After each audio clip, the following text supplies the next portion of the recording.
Stand up. Hello, day 2 of my trip to Nevada to try to get out the vote. The Swing State Tour, the stand-up Swing State Tour is off. I am in Nevada. It is day 2, and joining me on the program today is Yale philosophy professor and author of How Fascism Works, the Politics of Us and Them, Jason Stanley, joins me today to talk about his awesome new book, Erasing History, How Fascists Rewrite the Past to Control the Future, which I have seen in my own life. Jason Stanley is my guest. My conversation with him begins at 28 minutes. But before we get to the news and headlines, just want to say thank you again to everybody who is supporting the Swing State Tour. So many of you have reached out and sent $20, $100, $200, $500. It has been really generous, and I am very grateful because things add up quickly, especially when you fly Spirit discount air. Not so discount, it turns out, if you want to have any kind of comfort or joy or even water. That's right, they charge you for a water on Spirit. She's like, water? I go, yeah, I'll take one. She's like, $3.50.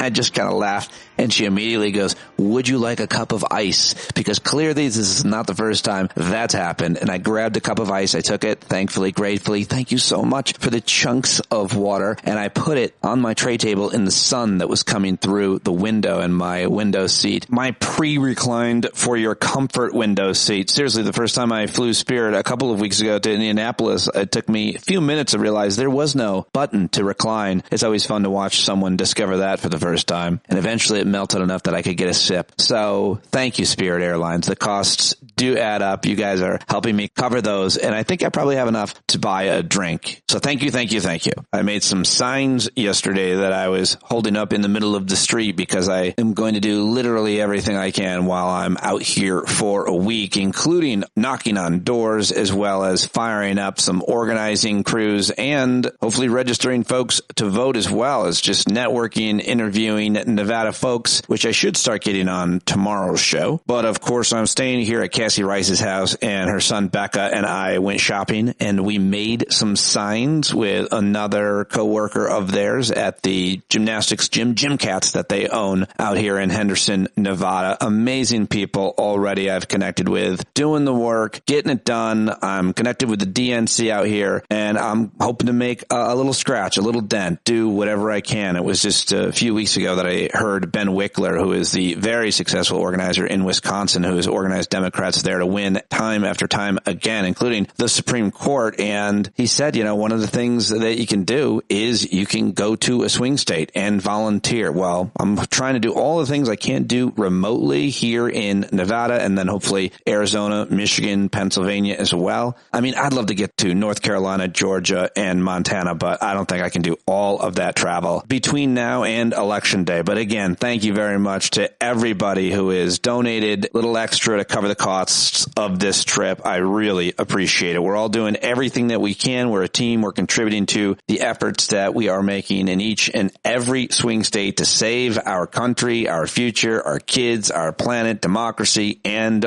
try to re-grip and reimagine what the future could be, grasp some kind of reality here on Earth One, where I'm joining you from each and every day. And of course, tonight there is the first and maybe only debate between Kamala Harris and Donald Trump. I will be hosting a live watch party on Zoom. You are invited. You want to invite some friends? Invite some friends, and we can watch it together. I'll start the Zoom at about 8:30 p.m., maybe a little bit earlier if I can. And we will watch that together probably till a little after 10 p.m. That is tonight. If you're a paid subscriber, you'll get an email with the Zoom link in it. You can share that with a friend or whoever you would like, just not on social media, obviously. But don't worry, we've got tough security and HR at our Zoom hangouts. That's tonight at 8:30, the big debate. It's crazy, by the way, that Kamala Harris has never met Donald Trump, because the reason, of course, is she would have met him at the inauguration, but he's a whiny little infant, and so he didn't go to the inauguration because he wanted to make sure that the big lie could become bigger and liarier. Yeah. Speaking of today's guest, Jason Stanley, we'll get after all of it and how fascism works. That's coming up. So that is what I want to tell you. I'm in Nevada. It's very hot here. Putting in the work, hopefully role modeling behavior that will lead to more positive folks doing volunteer work, which I've learned from so many of you. And it's debate night, and it is a day before September 11th. So a lot going on in the zeitgeist of the world, the culture, and your own emotional capacity to deal with it all. 100 balls in the air for so many of us. And don't forget to slow it all down. Try to get some time alone and meditate, which is such an important source of solace and a solution for my daily practice. Man, without it, I don't know how I could do any of this. I can't speak of it and recommend it higher to anyone. If anybody ever wants to talk more about meditation, reach out to me, standupwithpete@gmail.com, or just go listen to 10% Happier with Dan Harris. Start from the beginning, get the books. That's basically who's influenced me more than the Buddha himself. All right, that's way too much rambling. I just wanted to let you know where I'm at. I hope that you are in a good place. And now it's time to get to some headlines. First and foremost, I just do have to mention, rarely do I mention the death of any great figure here in the headlines section, whether it be an artist, a scholar, a scientist, or anybody who's made a great impact on the world. But James Earl Jones passing yesterday at the age of 93, I feel like his voice is just such a huge part of most of our lives, almost every generation of Americans living, whether it be The Lion King or Star Wars or any of his many roles in both stage and screen. Of course, James Earl Jones, one of the greatest of all time. It was fascinating learning more about his life, but that seemed like a tough loss for a guy whose talents went far, far more than that magnificent voice, is how the Washington Post put it. A career that encompassed Broadway, Disney animation, and Star Wars, the monumental performer turned authority figures into human beings. Great learning about James Earl Jones. Very hard to lose him. And now to some other headlines from yesterday. In a very unsettling indictment, U.S. prosecutors unveiled criminal charges against 2 alleged leaders of a white supremacist gang, accusing them of soliciting attacks on black, Jewish, and LGBTQ people and immigrants in hopes of inciting a race war. The group, dubbed the Terrorgram Collective, used the social media site Telegram to celebrate white supremacist attacks around the world and solicit racially motivated violence, according to an indictment unsealed in a federal court in Sacramento, California. The greatest threat to American national security is domestic, homegrown terrorists of this type, white supremacists, Christian nationalists, and their ilk. Make no mistake about it. Don't be politically correct. That is the most serious threat to the homeland, to us, to your neighborhood, to your family, for sure. If you're going to demonize a person or a group of people, or you're most worried about, let's not demonize anybody, but if you're most worried about a group of people, terrorists, it's these guys. Over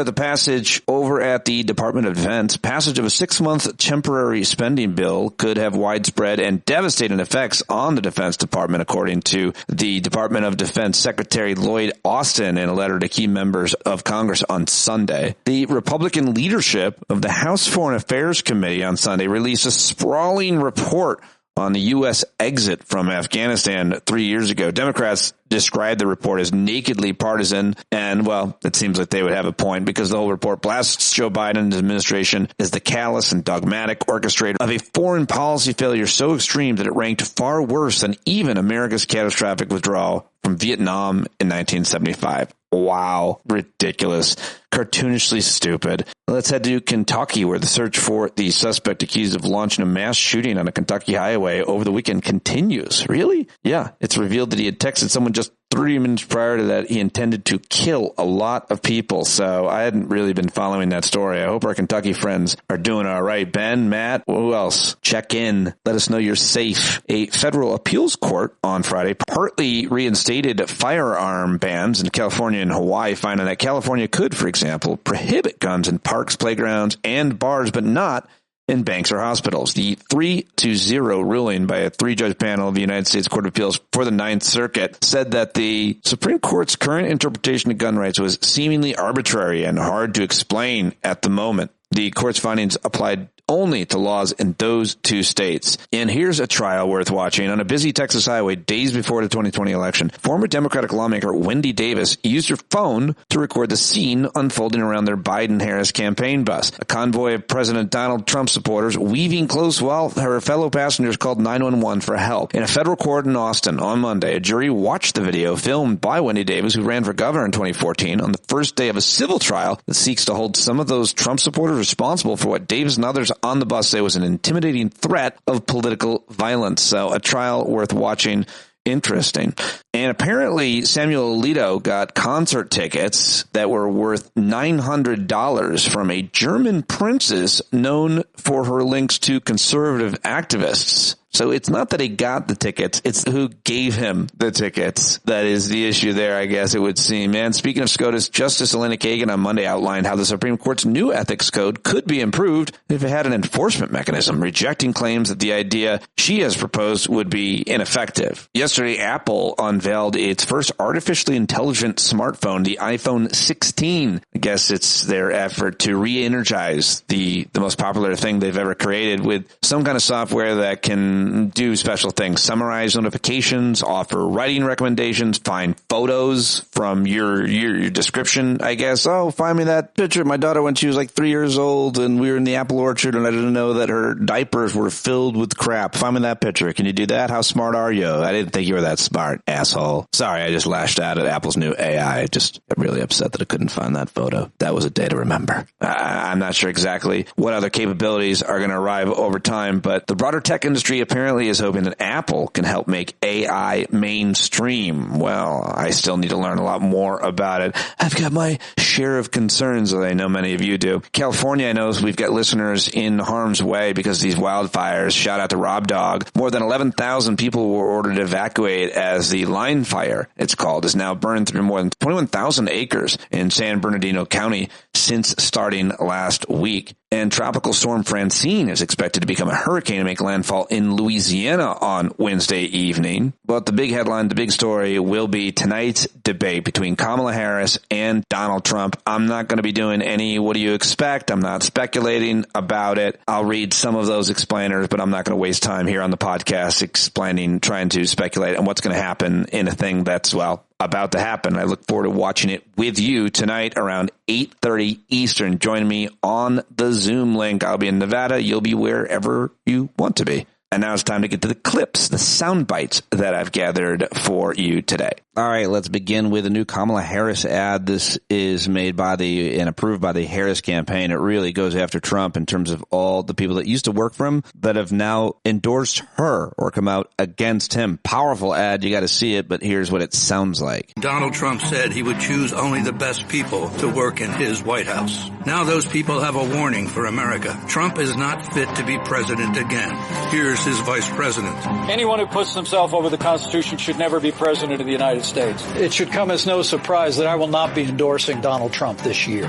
His defense secretary. Do you think Trump can be trusted with the nation's secrets ever again? No. I mean, it's just irresponsible action that places our service members at risk, places our nation's security at risk. His national security advisor. Donald Trump will cause a lot of damage. The only thing he cares about is Donald Trump. And the nation's highest-ranking military officer. We don't take an oath to a king or a queen or to a tyrant or a dictator. And we don't take an oath to a wannabe dictator. Take it from the people who knew him best. Donald Trump is a danger to our troops and our democracy. We can't let him lead our country again. I'm Kamala Harris, and I approve this message. Well, I'm Peter James Dominic, and I approve of that message, too. Good ad. Powerful ad. Wow. Well, you know who's not powerful? It's Nikki Haley. She was on Fox and Friends yesterday, and don't be fooled, as Andrea Junker wrote on Twitter. Nikki Haley is neither a courageous female leader nor a feminist hero. She was complicit for years in the Trump administration where misogyny was rampant on both a personal and political level, but here she is, trying to tell the candidates on the ticket that she isn't, how they should speak about women, because somebody's got to. Why do you think Kamala Harris has a 14-point lead in the gender gap among women? I think it's because Donald Trump and J.D. Vance need to change the way they speak about women. You don't need to call Kamala dumb. She didn't get this far, just by accident. She's here. That's what it is. She's a prosecutor. You don't need to go and talk about intelligence or looks or anything else. Just focus on the policies. When you call even a Democrat woman dumb, Republican women get their backs up too. The bottom line is we win on policies. Stick to the policies, leave all the other stuff. That's how he can win. Well, he can't win that way because he can't do that. Cannot do that. They don't believe it. And here's more of a sample of it. J.D. Vance, who is such a misogynist and a weird guy, is trying to fixate on the child care crisis by offering that grandparents should take care of the kids. Here he is talking to Charlie Kirk at this Turning Point white supremacist convention, wherever they were. I guess it was in Arizona. And this got a lot of attention. I'll play a clip in reaction to it. But here's a minute and a half of J.D. Vance's idea how to take care of your kids in an affordable and responsible way. Sure. What can we do about lowering the cost of daycare? Hayden, obviously a working family, and it's very hard for working families to get by. How will we lower the cost of daycare? Such an important question, Charlie. And I think one of the things that we can do is make it easier for family models to choose, or for families to choose whatever model they want, right?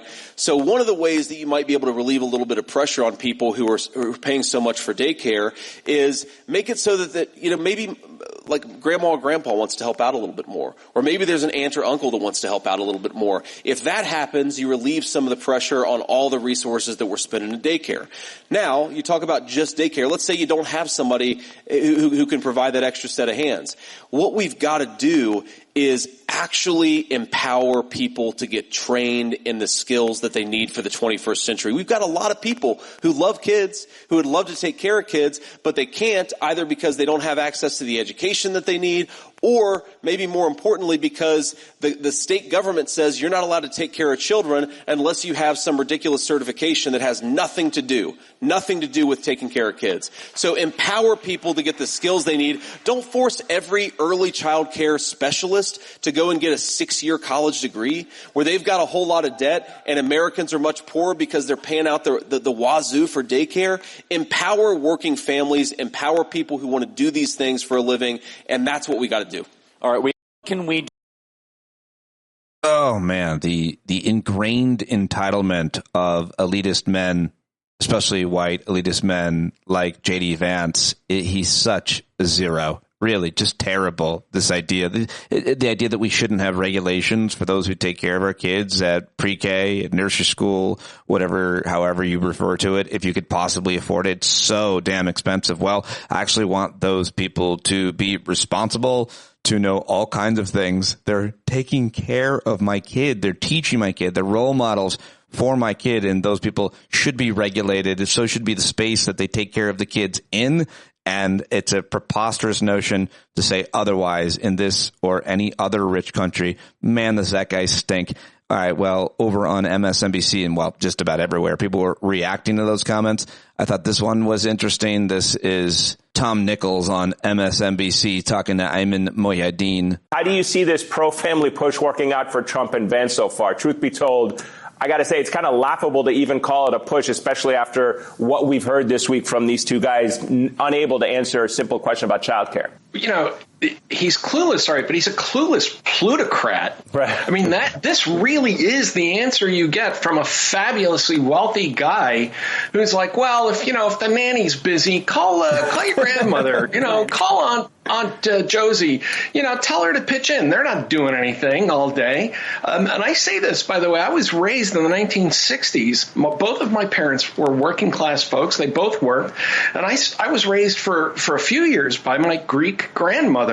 That was my daycare. And that I can tell you, I loved my grandmother, but that's not a great system, to simply say, well, if things get tight, call grandma, as if they're just there. And I think this is something else about Vance that really comes across, that as if everyone else is just there to be a supporting player in the life of people like J.D. Vance, like your grandmother, your aunt and uncle. They don't really have lives. They're just there to help you. They're there to help you, realize your fullest potential in life. Yeah. And it's incredibly arrogant. It's incredibly self-centered, I think, to simply, and also it assumes that everybody has a grandfather and a grandmother, and everybody has an aunt and uncle, just sitting around within driving distance of them, pockets to help out.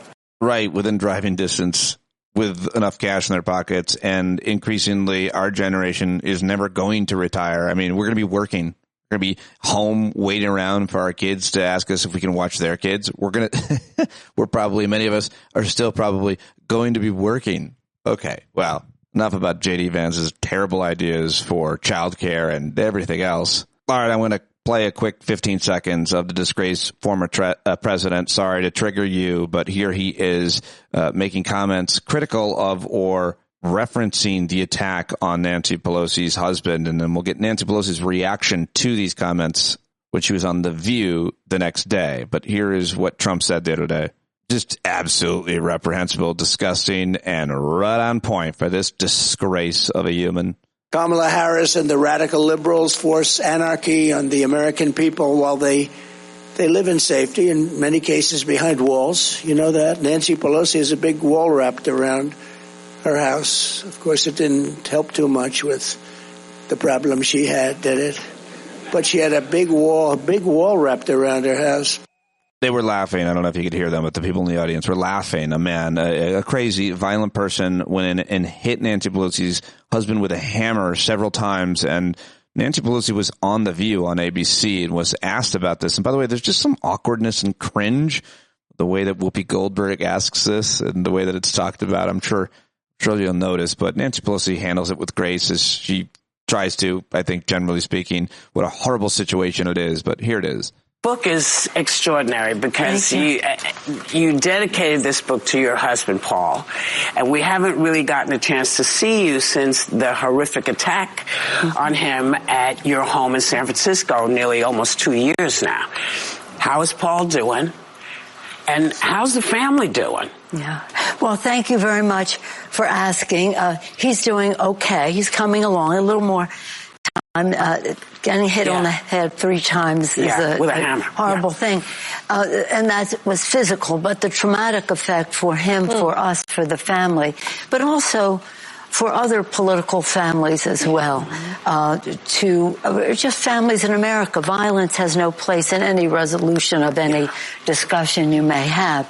So again, what was sad though, Whoopi, was that it was horrible. It was horrible when it happened. It was horrible. We didn't even know if he was alive when we first heard about the attack. But before you could even say anything, your friend and I, who shall remain nameless, he was on there making a joke of it, and people were laughing, and his family was making a joke, and Republican governor making jokes and that, and that's just horrible. Sick. It's sick. It's really sick. Even as recently as one of his speeches the other day, he said she has a wall around her. We don't have a wall around our house. He's always projecting. He probably has a wall around his house. We don't have one around our house. And that didn't help her out there very much. To make a joke of that, and then they laughed at that. So that the trauma of it all is not just the physical, but the impact of the rest of it. But thank you for asking. He'll see. So he'll be and any time Donald Trump attacks you or your family, you wear it as a badge of honor. Well, Madam Speaker. Oh, that was awkward. A lot of that was just a little bit weird. Wear it as a badge of honor. I think Nancy Pelosi was like, I don't. My husband was beaten because of that. And so I'm not sure. She just tried to go along at the end there to get along. But anyway, very poignant and terrible. And Donald Trump is a disgrace and an awful human being. And speaking of a couple more terrible people, here's Sean Hannity talking to the Christian Nationalist Speaker of the House. This is Mike Johnson. This is infuriating because, of course, he's asked about guns. And he says it's not the guns. It's just evil, and you're going to be real upset by this, which is why on the other side, I'm going to play something more fun to bring you back before my conversation with Jason Stanley. But here it is, Hannity and the Speaker of the House, Mike Johnson, just days after another horrific school shooting, several actually. And this happens with almost every shooting incident. The media call by the left in this country, we need more gun laws, we need more legislation. What's your answer to that? At the end of the day, the problem is the human heart. It's not guns. It's not the weapons. At the end of the day, we have to protect the right of the citizens to protect themselves, and that's the Second Amendment. And that's why our party stands so strongly for that. I agree with the comments of your guests there. This is not the time to be talking about legislation. We're in the middle of that crisis right now. But I just want you to know, and I want the American people to know, that all the members of the House here are deeply concerned about the families involved and everyone. And we pray for the law enforcement officers that are doing that hard job tonight that most people do not have the bravery to do. Oh, man. By the way, a lot of those law enforcement officers don't always go into the schools, as you know, in Uvalde and elsewhere.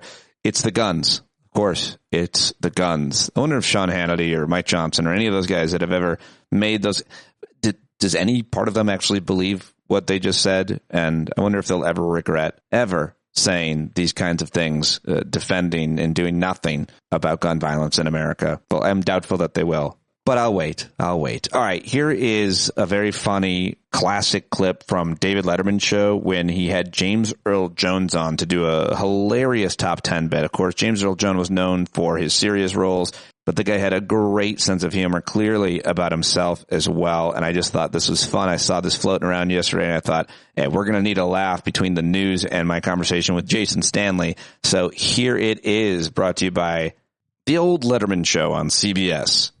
With a very special guest. Right tonight from the Home Office, top 10 things that sound cool when spoken by James Earl Jones. The famous actor, a fine actor, a lovely man. Top 10 things that sound cool when spoken by James Earl Jones. James, nice to see you. Thank you very much. He's just stone-faced. He's in character. Yeah, like that guy that was here earlier. Top 10 things that sound cool when spoken by James Earl Jones. Here we go, number 10. I can't believe it's not butter. Yeah. Number 9. Objects in mirror may be closer than they appear. Number 8. J-Lo in the house.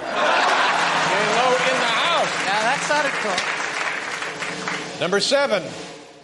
Click here now for the hottest sex sites on the web. Number 6. And the Academy Award for Best Picture goes to Dude, Where's My Car? I like that. Number 5. You're not fully clean until you're zestfully clean. All right, fine. Number 4. You mean I get all these great funk classics on just one CD or cassette?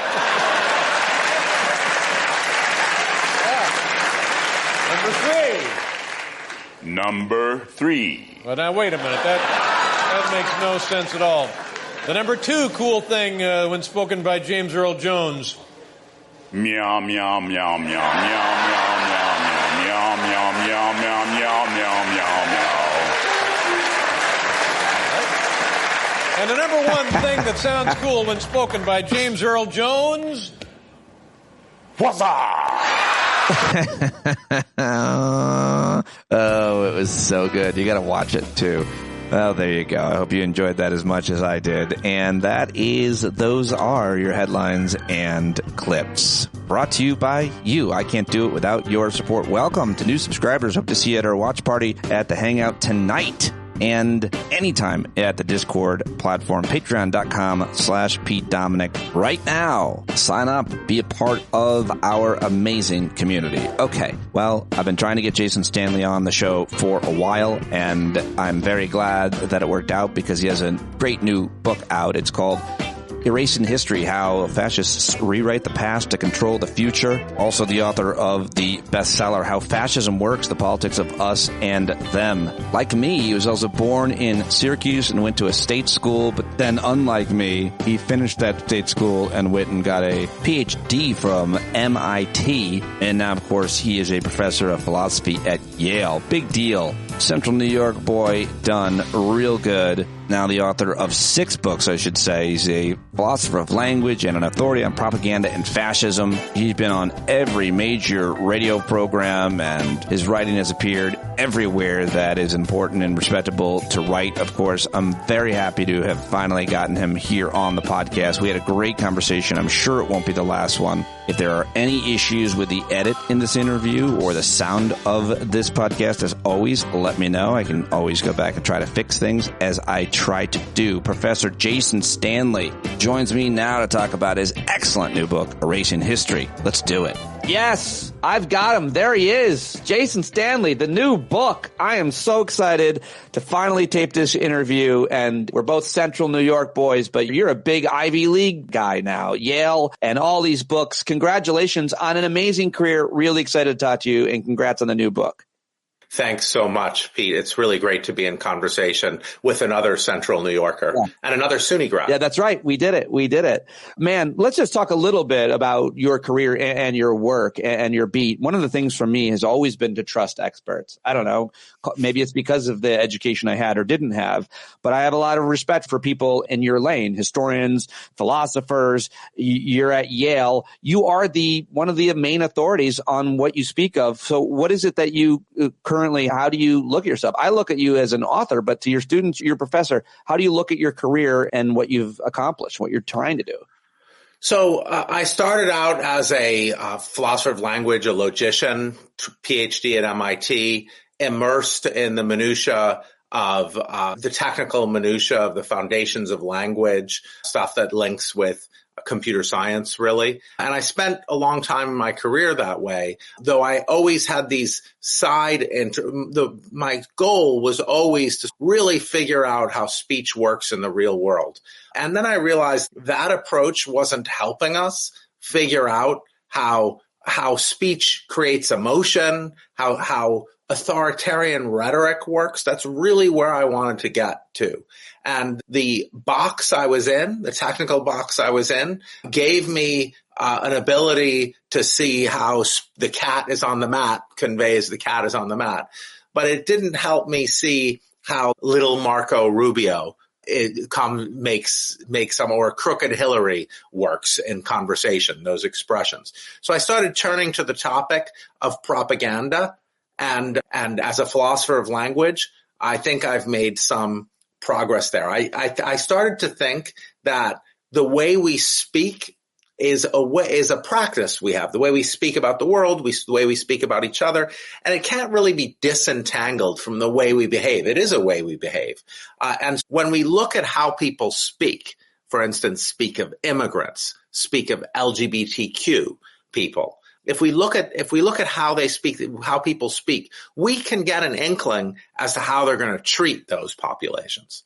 And so my work has increasingly become about the mixture between speech and action. And as a result, I think I was able to predict, although we all should have predicted it, right? If someone talks like a dictator, they're probably going to act like a dictator. Yeah, it's really very interesting. What was the timing of when you started studying and wanting to write more about authoritarianism and propaganda? Was Trump on the scene first? I'm trying to figure out the timeline of when your first books were published on this. That's funny. Yeah. It's funny you asked that, because in one sense he was on the scene. My first piece in the New York Times, I started writing for the New York Times in 2011 or 2012, I think 2011. And my first piece was called The Ways of Silencing, and it was on birtherism. So in a sense, yeah, Trump was on the scene. Wow. That's very fascinating. I did not know that. Yeah. So in 2011, I became interested in my other field is epistemology, the study of knowledge. And so I was interested in how speech and ideology combine to create a picture of the world. In this case, a messed up picture of the world. So I got interested in how conspiracy theories worked. And I started that interest in like 2009, 2008, 2009.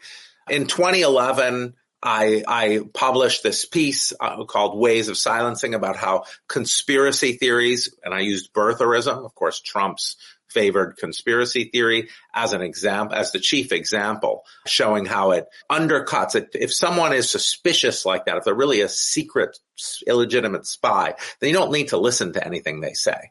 Like anything they say is just like a lie anyway, or made up, or even if it's true, it's just. So I started in like 2008, 2009 thinking about conspiracy theories, thinking about propaganda.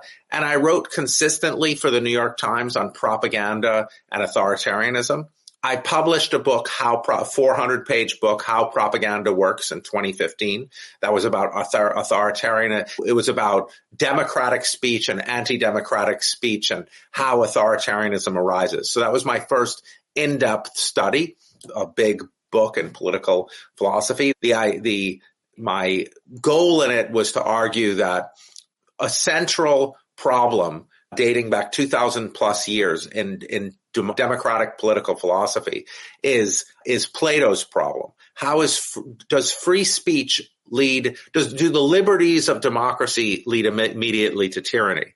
Plato in the Republic says democracy prizes freedom and liberty, so anyone can run for office, even those whose character is unsuited to run for office. And those whose character is unsuited to run for office will spew venomous demagoguery. They'll represent themselves as the champion of the people against an enemy, both internal and external. And then they will win because they won't have any morality. They'll use freedom of speech and other of democracy's liberties to win because they have no principles. And then democracy will end. And how propaganda works is I'm arguing that is the chief problem of democratic political philosophy. That's the problem we need to address and solve. And then that book was published in May 2015, and Trump rode down that elevator, I believe, that month. And then I published on October 12th, 2015, my first article on Trump in the New York Times, Democracy and the Demagogue. And I think it was maybe one of the first editorials, maybe the first saying, it was much more explicit in its original version. But at that time, Trump was not polling that highly, and the rumor was that he was going to drop out. So in October 12th, 2015, my birthday, I published that piece, and I followed it with a series of pieces in the New York Times, including the day of the election, a piece called Beyond Lying, Trump's Authoritarian Rhetoric, something like that. So I was on that beat, the Trump beat, from very early on. And more generally, my entire work is about what we face. My entire work for almost 2 decades is about what I've been saying is that demagogues are the traditional problem facing democracy. People whose character is unsuited for office, who will lie and spread and set us against each other. So much of what you write about and what you're an expert on is not necessarily new. You mentioned Plato and philosophy and demagoguery, authoritarianism, fascism, and propaganda.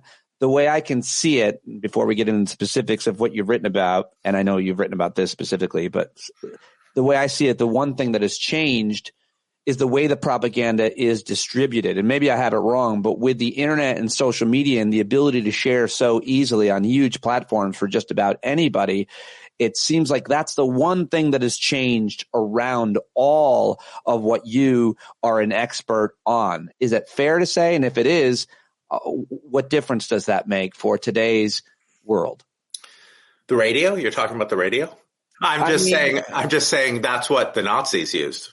It's also what the Rwandans use, right? Yes, the radio, but I was on radio. I know how effective radio is. And I think, and correct me if I'm wrong, but I don't think I am, social media, one tweet from a guy like Elon Musk or Donald Trump with a platform and a following of millions, not to mention all of the ways that you can manipulate the information, then spread amongst others and others. It seems like we lose smart, critically thinking people pretty easily. I suppose that was always the case. But are you saying it's not different? What do you think about Rush Limbaugh?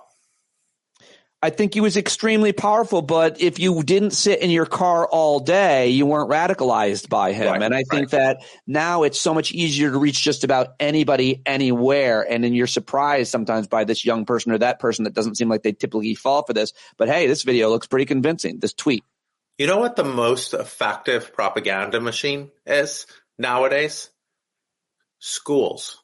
Oh, I didn't tell you before we started, but I've been heavily involved, and that's why I was so happy that you wrote about this in your new book, in the school board fights. Go ahead. Oh, that's incredible that you're involved in the school. Oh, yeah, board they came for me over and over, Jason. They continue to come for me and my family. Think about when people talk about your work in hypothetical or in history, and they don't realize that it's happening now. I tell them it's happening now in my town. I have been the victim of fascism over and over. So have my children. That is unfortunately what's happening. And isn't it interesting is a bad word to use here, but it's overlooked that one of the first places, if not the first place you see it, fascism, is schools. And you see the attack on schools. As Vladimir Putin said, wars are won by teachers. I remember growing up, I had a far right history teacher in AP history. I actually reported him, but then he said, Jason's the only one who ever listens when I talk. So then I felt bad for him. But you're also the only Jewish kid at Corcoran High School. I was. So maybe your ears heard something a little. You're also the only one whose mother survived the Holocaust. I guess it probably landed on you differently than the other students, I'm guessing, because that's right. He would talk about how the numbers, the Holocaust were inflated, and he would talk about how we have to talk about the Nazis stopped Stalin, and that was good. And so bizarrely, he liked me because I would challenge him. But I remember on Facebook many years later, somebody I went to school with posted that Hitler was Jewish. And that was the kind, I don't remember if he said that, but there were a few things he said. I don't remember if that teacher said that, but there were a few things that teacher said that, decades later, are believed by students in his class. And teachers have authority. Authoritarians know that. They go after school boards. They go after schools. And the results are often very quick. A few years later, you have students emerging with a distorted picture of their own world. Talk about the chapter in your new book, Anti-Education in Erasing History. We've got plenty of examples, unfortunately, in recent times and currently in certain states. And it's so easy to look at your Florida and your other states that are banning African-American history and then forget about what's happening in my town of Clarkstown, New York, and Rockland County, New York, 40 minutes north of New York City, which is the same kind of overt fascism. They just took 3 seats on the board. You can do a lot with a board of education. So tell us a little bit about where it's happening and how it's going undercovered, in my opinion. It is going undercovered because people look to the obvious places, the courts. Obviously, Trump has taken over the Supreme Court. We just got Trump justices who are going to do whatever they can to make sure he comes into power and stays in power. So that is a familiar thing, and people know that. The press, targeting the press.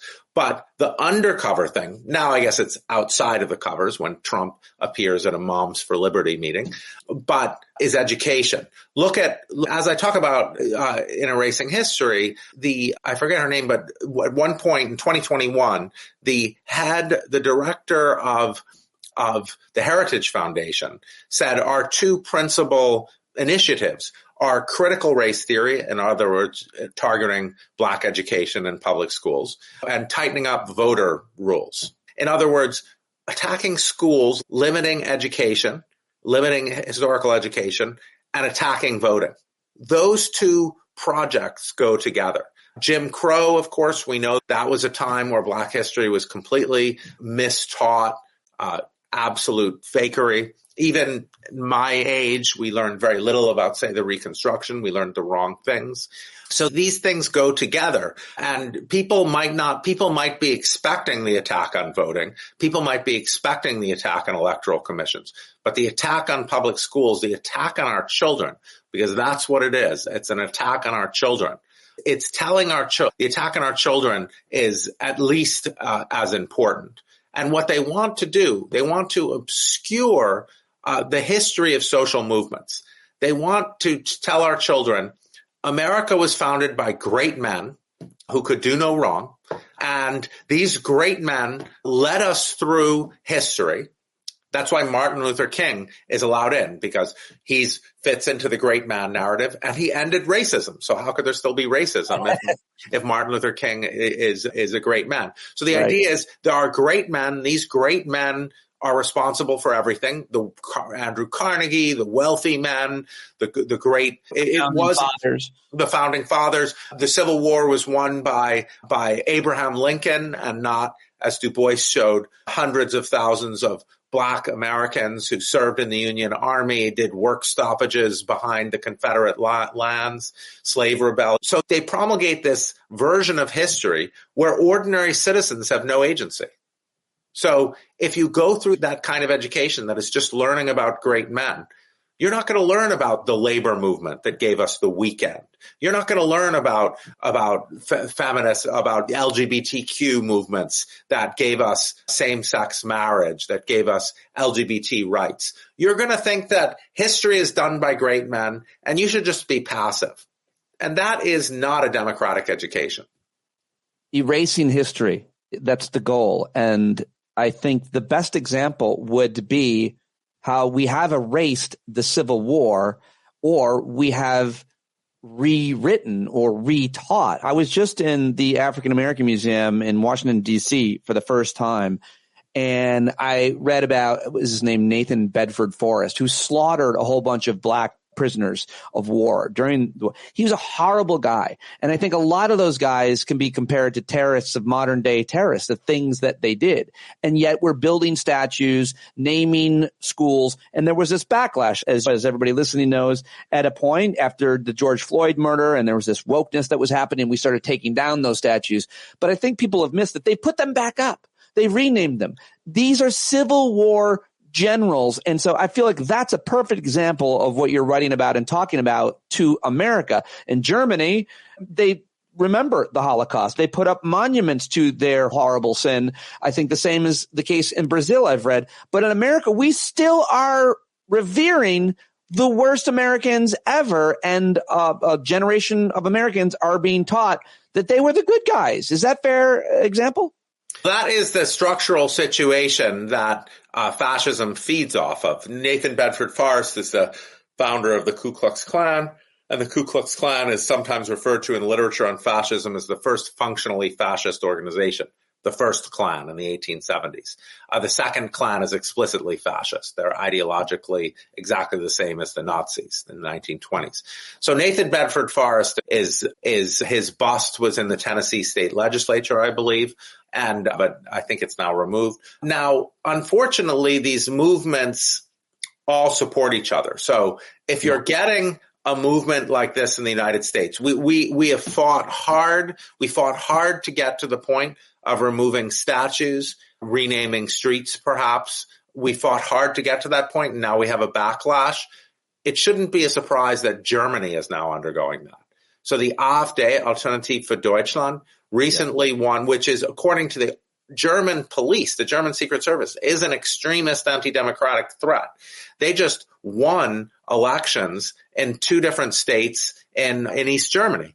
And what is the AfD running on? AfD is like some kind of caricature of MAGA republicanism. They're running on not being ashamed of the past. They're running on saying that Nazi Germany wasn't all bad, and we shouldn't be completely embarrassed. Nazi Germany fought Stalin. They want to take down the Holocaust memorial in Berlin. So it's not so. These backlash movements, they happen together, and that's why it's so disturbing to me when I run into fellow Jewish Americans who are part of this white pride movement, who are part of this white backlash movement, because what they're doing is being like Germans who are saying we shouldn't have monuments to the Holocaust. We shouldn't be embarrassed about our past. It's the same damn thing. And if you're Jewish and in the United States and you're saying, no, the past, we have to understand that the past was a particular moment and these were still heroic figures and we should keep the monuments up, you're literally telling Germans, okay, we should take down the monument to the murdered Jews of Europe in Berlin. We should reteach our history so the Holocaust wasn't so shameful.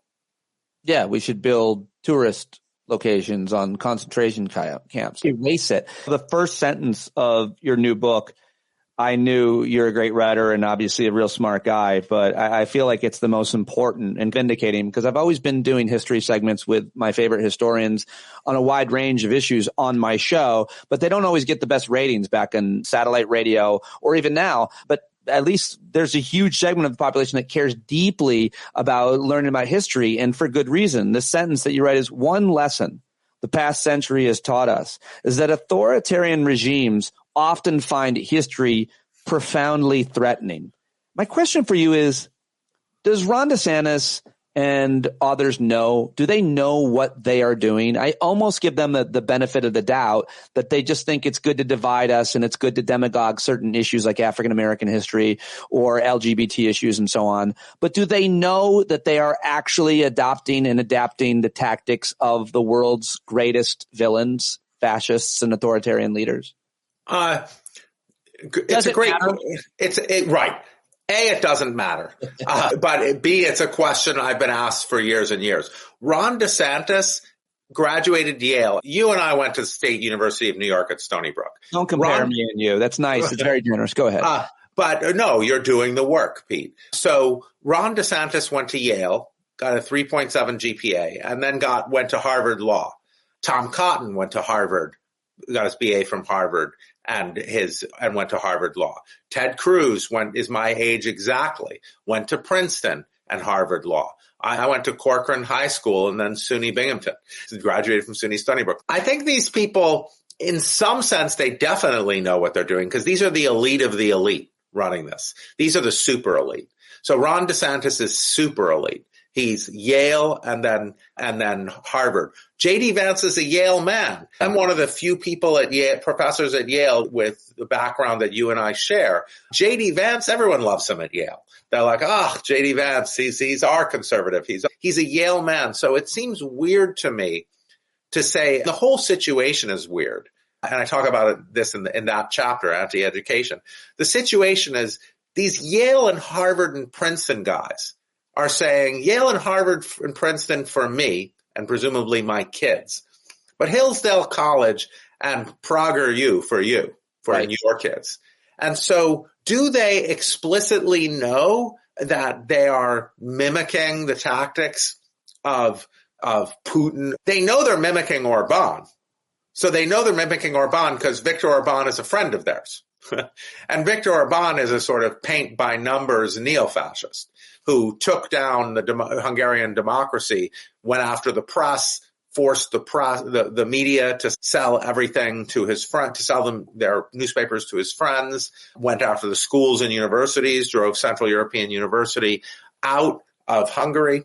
And Viktor Orban comes to America all the time. I was in Tennessee the other week doing some political work, and Justin Jones, when he was 19, I believe, stole the bust of Nathan Bedford Forrest from the Tennessee state legislature. He's a state representative, 28-year-old state representative who was expelled from the state legislature before being reinstated for protesting. After children in the state were murdered in their school, I believe was the issue. Yes, exactly. Violence we're talking about. Yeah, in the Memphis three black state lawmakers that were expelled. Two.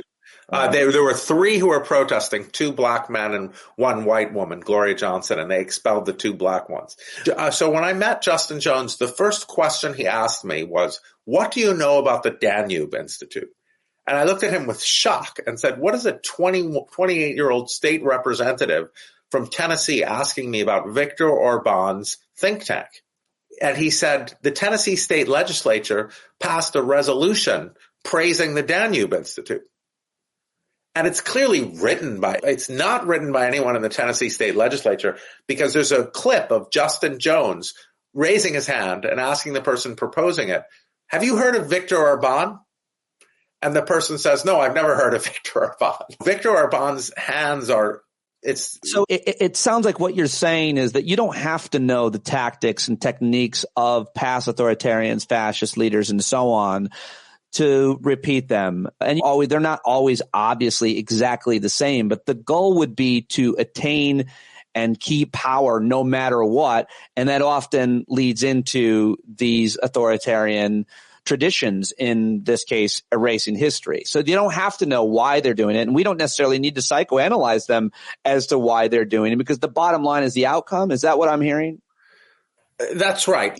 As we discussed earlier, these demagogic tactics of breaking us apart, creating an internal enemy like LGBT, saying this internal enemy is an existential threat to your family and children. Plato discusses this in Book 8 of the Republic. So it's not like you have to, he says, this is why democracy leads to tyranny, because anyone can run for office, and then that's going to, and the worst people will run for office, and they will use these tactics. And those are exactly the tactics we're seeing, updated for an era of nationalism where demagogues add to this the charge of Marxism. So that's what the Nazis did. They called anyone supporting democracy a Marxist. So all democratic institutions were Marxist. So that's, Plato obviously is not talking about Marxism, but the strategies are somehow inherent in human nature or something like that.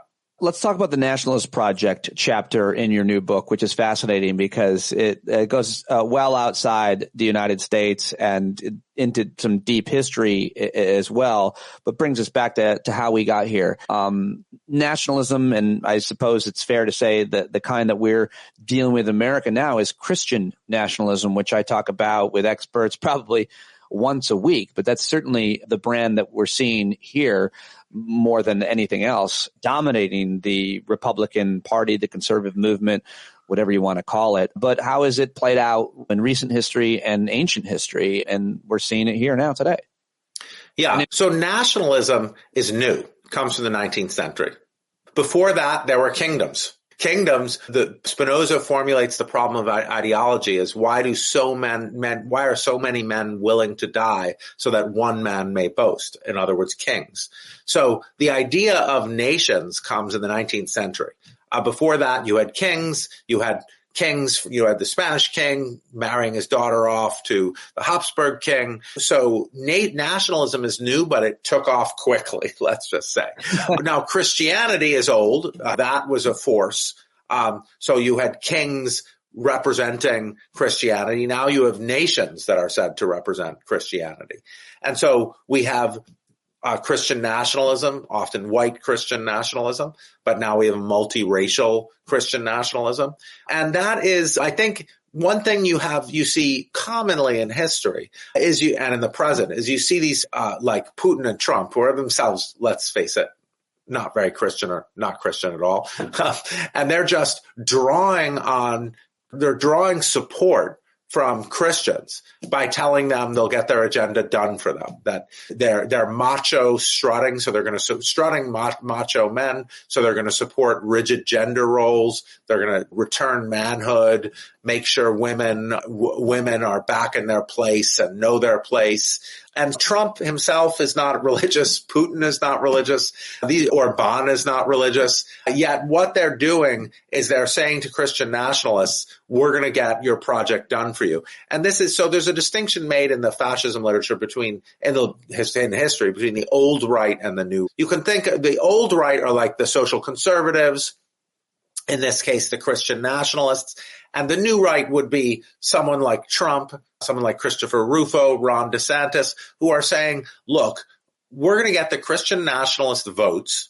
We agree with them on women should play traditional gender roles and men should be men. And we agree with them on issues of race and white domination, things like this. We agree with them on some of on the nationalist aspect, but we want their votes. This is what I like to think of as a fascist assemblage. Like when fascist parties only win when they're supported by lots of people who would not consider themselves fascists.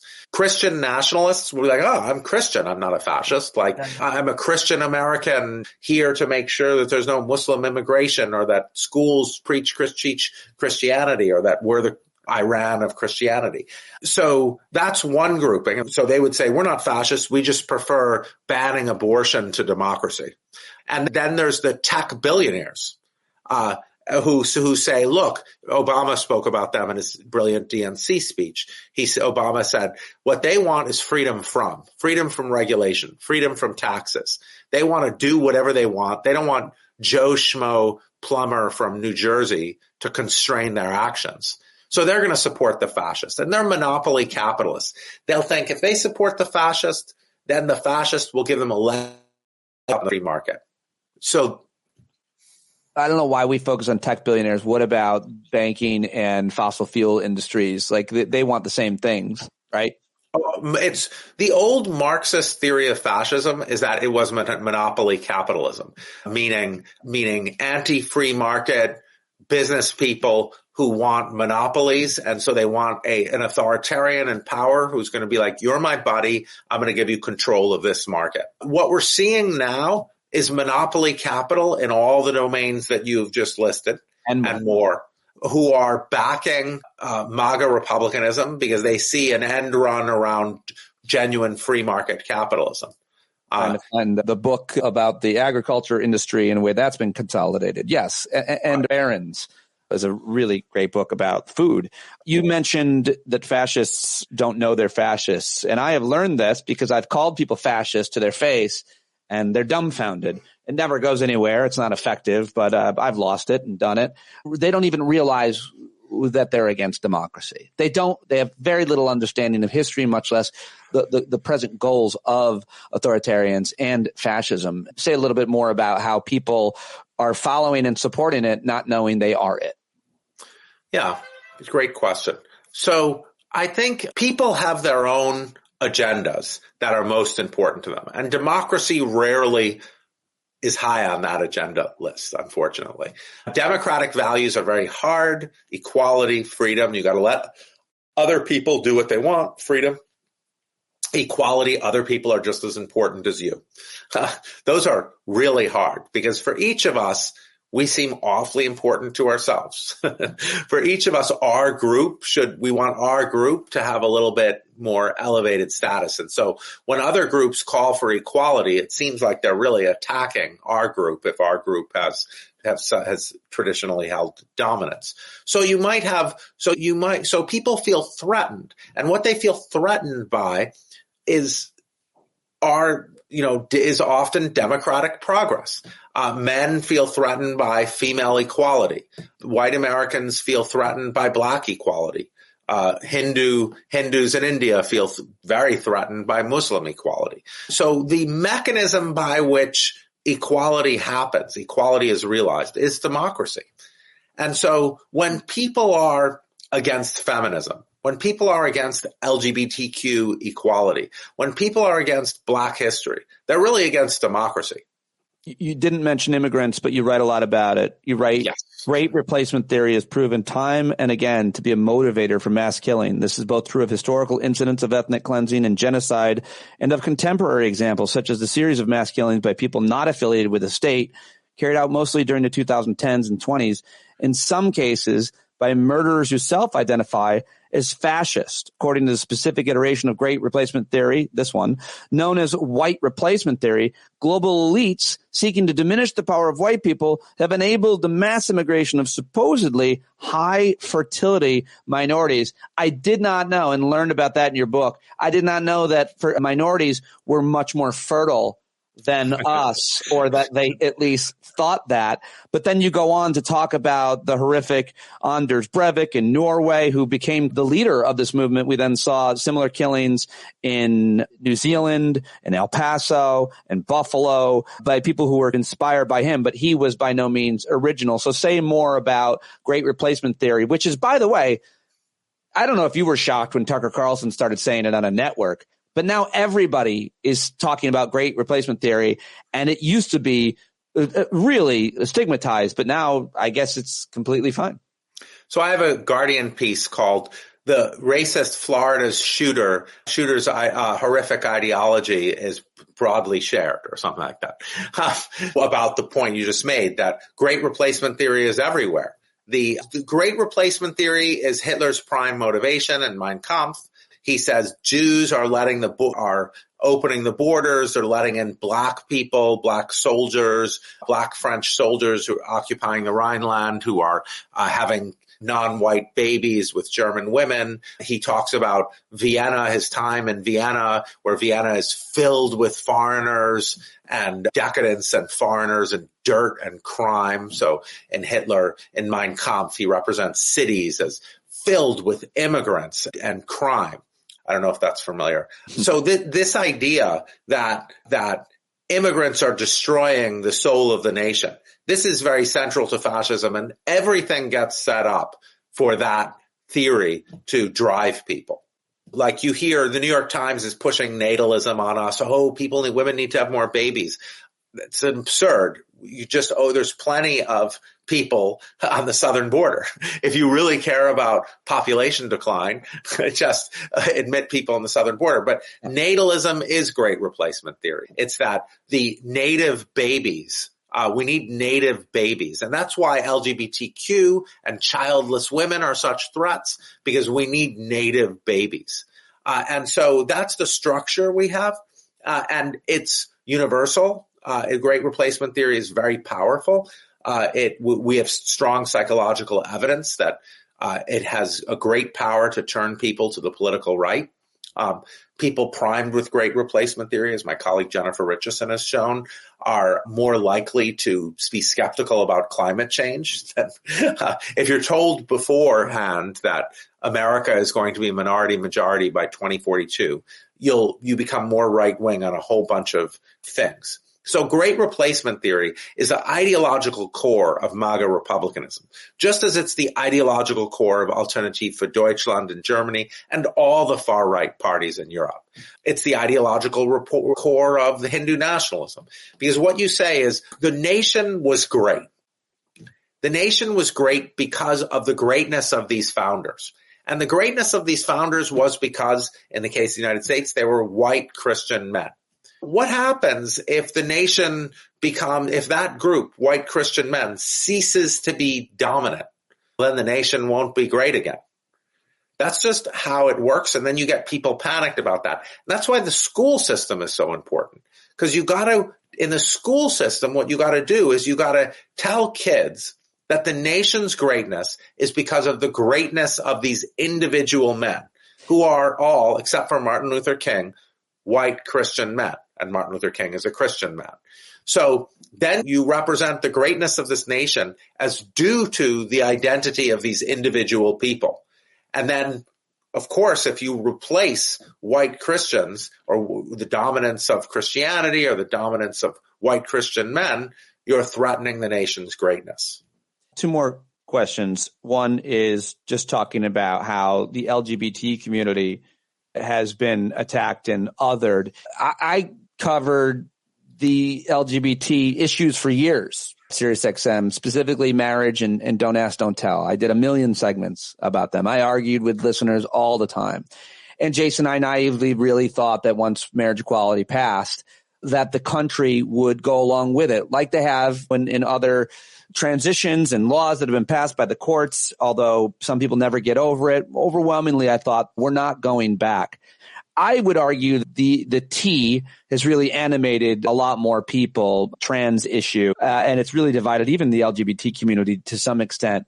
But the thing about, and it's animated my school board, and the thing that I always just get so upset about is there's 4 trans kids. You're just demagoguing 3 kids. These kids are either confused or just leave them alone and do whatever you can to accommodate and keep them safe. But instead, they make them the aggressors. They make the most vulnerable people in school to be the most aggressive, and they buy it. Talk to me just more about how this specific issue has divided us in the past and what's happening now on LGBT folks and the way they're being targeted and used and demagogued, especially the trans people who, again, there are very few of. Yeah, there's a tiny group. But that makes them, so I'm going to go in reverse. Perfect scapegoats. They're the perfect scapegoats because they're not a voting bloc. So if you want a scapegoat, if you're going to take over a democracy, you want a scapegoat that different larger voting blocs you can make them all terrified about the same one. And yet that scapegoat is itself not a large voting bloc. So you can't find a better scapegoat than trans people. Of course, trans Americans or trans people. So, of course, Donald Trump from New York, he was totally fine. He accepted trans women into beauty contests. I think he was the first one. He doesn't. It's just simply strategic for him. Obviously, that's Trump. So it's just the math. If you had the math says they're the ideal scapegoat, and so you throw them to the wolves. You don't lose any voters. So that's number one. But number two, and this is something my research uncovered that which now is very central to my thinking. Trans people have been the targets of fascist movements the whole time. Magnus Hirschfeld was a gay Jewish German Jew who had the Institute for Sexuelle Wissenschaft, the Institute for Sexual Science in Berlin. And it had the largest representation of gender fluidity, photographic representation of gender fluidity in the world in its library, and a 20,000 volume collection of LGBT literature. It was the first target. It was one of the collections that was the first target of the largest of the May 10th, 1933 enormous book burning. So the Nazis targeted gender fluidity. Putin targets gender fluidity. Putin's justification for the Ukraine war is same-sex marriage. That's not true. That's the LGBT. But in the eve of the war, of the full-scale invasion of Ukraine, Putin said, "We don't want parent one, parent two in our country. This is an existential attack on us. We're defending traditional values." But the reason that trans identity is so threatening for fascism actually links to the last discussion about great replacement theory. Because you need women to play, you need rigid gender roles. Women should be having babies. Men should be macho and having large families with their wives. Childless women are a violation of that's a classic fascist view. Women should be having a lot of babies. So childless women are deeply problematic. And trans women in particular, notice the slogan is always women are adult human females, not men are adult human males. It's always trans women who are centrally in the target. Right. Yeah. So the idea you're making our men into girls because men are supposed to be on top. Nobody should choose to be a woman. So the idea of rigid gender roles is central to great replacement theory. It's central to natalism. And the idea that a man would choose to be a woman is the most disturbing thing for the ideology of fascism. That women would choose not to have children is disturbing to a fascist. That a man would choose to be a woman is an existential threat to rigid gender roles. You're not surprised by what J.D. Vance is constantly been saying, or he's not saying it as much, but he's been found saying it in the past about women not having kids, et cetera. That's not a surprise to you. Oh, I haven't been following that. It's just logically, just what I've been going through, we've been going through together, is the ideology of fascism, which is around great replacement theory. You need to replace the dominant group. Women need to have lots of babies. So it just follows from that. You have to be a natalist. You have to be against childless women aren't real women. They're not helping the nation. They're not part of the nation. So when J.D. Vance says, should they even be allowed to vote or be part of political leaders? Right. They're not part of the nation because your job is to reproduce white babies. Oh, God. Last question is, how do we combat it? Sometimes I think I want to convince people and I want to teach them through giving them your books and articles. And then the other part of me says, no, we just have to beat them. But more than anything else, even if neither of those is necessarily the answer, I just want to know what we're supposed to do. And the only thing I can think of is getting educated ourselves. You and so many other scholars for years now have been trying to tell us what happened in the past and showing us that it's happening right here now. I, like I said, have been subject to it and victimized by those tactics myself, with my family and my community, for standing up and fighting. But the bottom line is most people aren't going to do what I do. Most people aren't going to do what you do and be public about it. There are other ways to combat it. But is there anything that has worked to beat back fascists and authoritarians in the past. We've seen it recently, it seems, in France and in Germany's elections. We've seen it in America, but we take 2 steps forward and 1 step back. And Trump is the backlash to Obama. I'd like to think that there's going to be a backlash to Trump, and we can talk about the Biden presidency. But at this point right now, what else can we do outside of buying your books, reading your articles and those of similar colleagues of yours, and learning about and educating ourselves and others? What are other tactics and techniques that work? Because it's so hard, Jason, to fight, because we have to react to a pile of bullshit. And when you're reacting to their bullshit, you're sometimes perpetuating the lie that they're telling. So when I'm sitting there fighting with these people about trans kids in bathrooms, and they're saying that we made a law, that our board made a law, I'm saying we did not make a law. And then we're getting tangled up in this dispute, and we ended up losing. I just don't know how to win when we can't react to so many of the false things they're saying, much less the conspiracies that they're spreading around anything from vaccines to history. A couple points. First of all, authoritarianism thrives off of fear. And so that's what they're trying. That's what the MAGA Republicans, who are authoritarians, who seek a one-party quasi-fascist state, are doing. They're trying to create a culture of fear. So if you stand up for anything that opposes them, which is that they paint anyone who isn't full bore on their side as a threat to your children, a Marxist, communist threat to your children, who is a groomer, things that are really disturbing to be. So they try to create a culture of fear. You see this. I remember reading people who just say on social media things on social media against the governing party are vilified and attacked, and it's terrifying for them and their family. I was like, that sounds bad. So that's how they try to make the cost of democratic participation very high. They make it high by saying if you have a different view, you're a child abuser, you're an existential threat to people's children and families. So it's really scary. And so you have been subjected to that. I have been subject to that. It's frightening for our families. It's part of our relationships. That's what an authoritarian culture does. That's why they're going after the schools. They want people to report their teachers. They're trying to cultivate children and families to be authoritarian, to report on fellow citizens. And because that's how authoritarian cultures work. So the very first thing you need to do, everyone, is stand up to fear. If we're all I've been attacked a lot on social media. I've gotten a lot of death threats. I'm sure you have too. We need to support each other. Once you see someone in that situation, people who've never been courageous, they don't understand. They're like, it must be something you've done. But as more and more people get targeted, we have to stand together and support each other. So that's number one. We have to stand up against the culture of fear and support each other.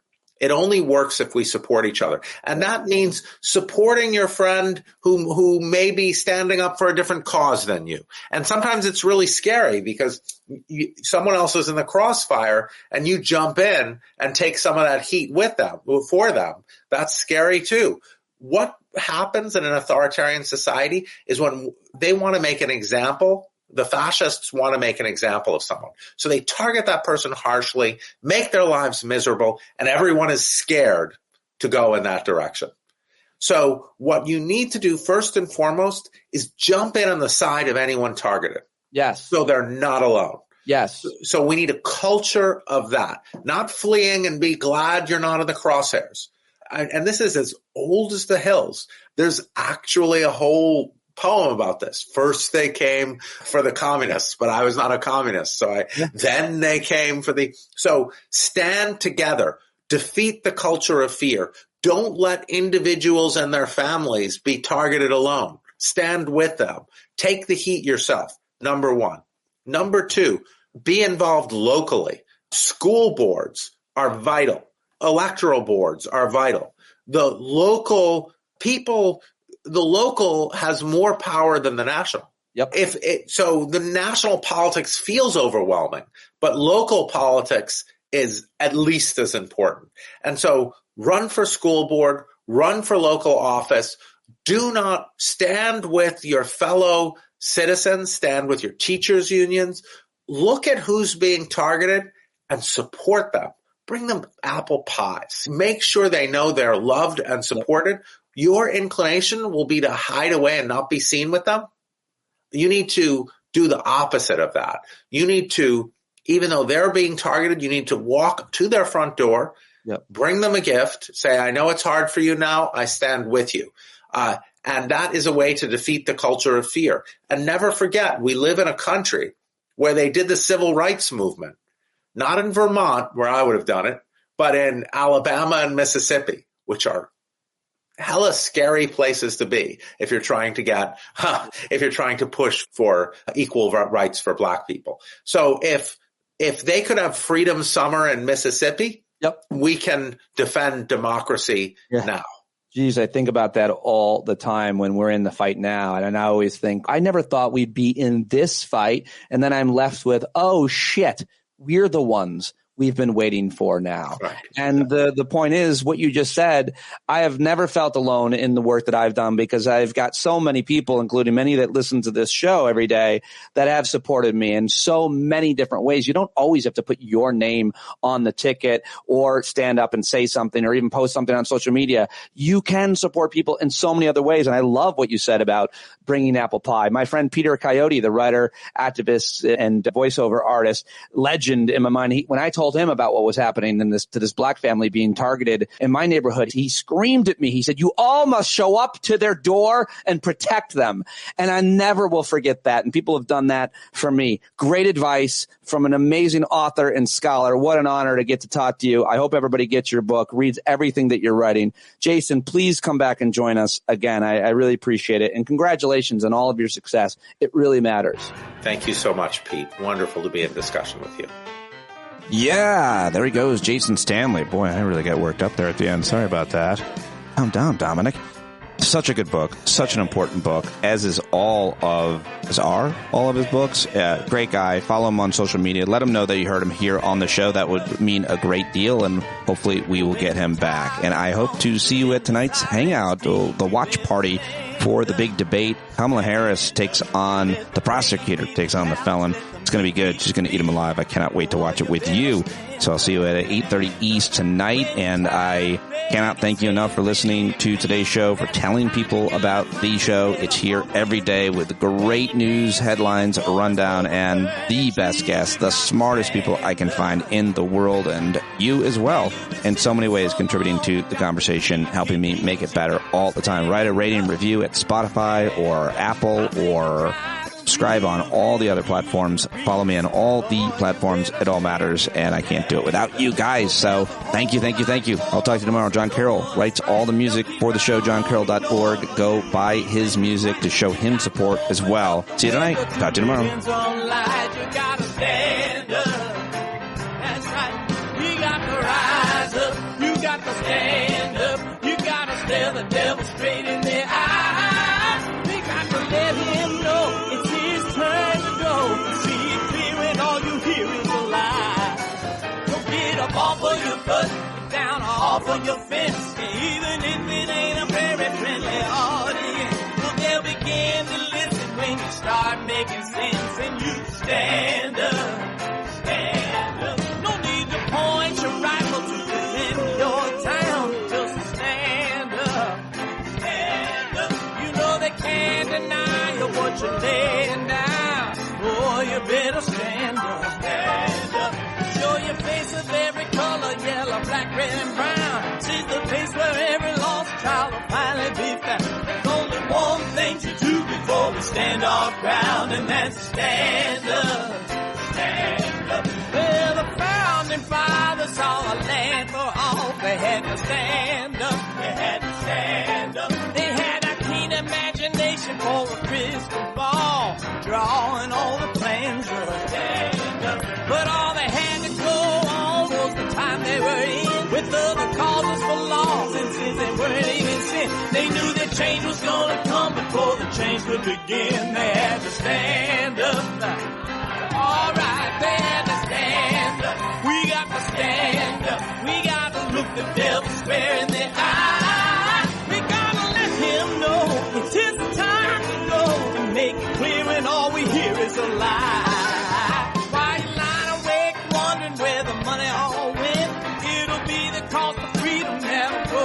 spent. You can see them flee the scene of that experiment if you stand up. Alright, we got to speak up, we got to reach up and raise your voice in every way you know how. Don't be toes up, you got to show up. Ain't no better time to do it but now. No need to pledge allegiance to no wanton tribe. Rise up and show obedience to the voice inside. And listen well and it'll tell you not to run and hide. It says stand up.